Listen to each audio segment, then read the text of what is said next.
Om Swastiastu, semangat pagi anak-anak ibu, semoga kalian dalam keadaan sehat selalu ya.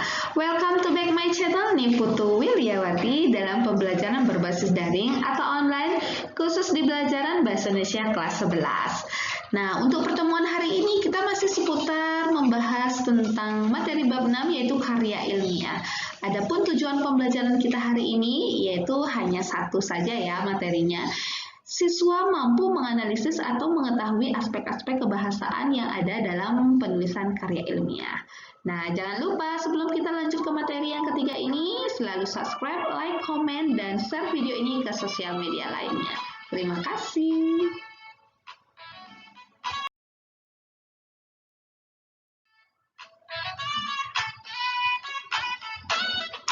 Nah, materi hari ini yaitu kita fokus satu, materi 6.5, aspek kebahasaan karya ilmiah.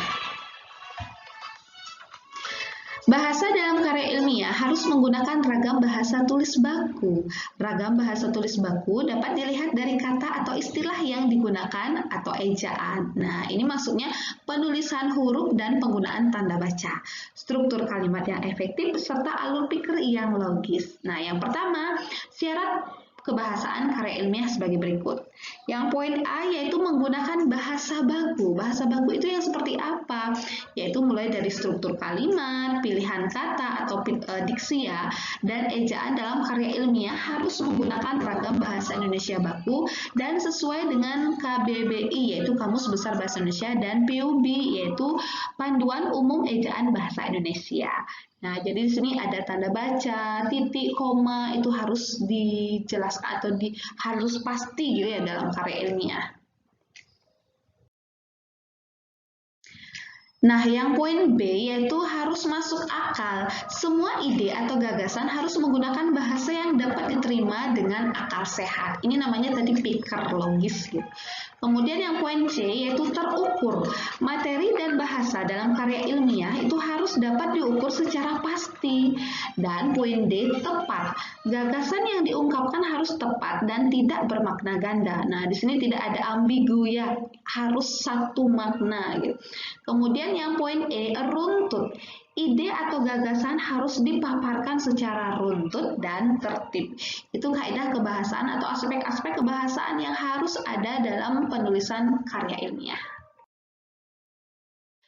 Nah, mungkin untuk materi hari ini, aspek kebahasaan yang ada dalam penulisan karya ilmiah itu pada intinya yang kalian set di otak kiri yaitu tanda baca atau ejaan. Jadi bahasa atau kalimatnya itu harus efektif dan di mana bahasa yang digunakannya itu harus mudah dipahami oleh khalayak orang banyak.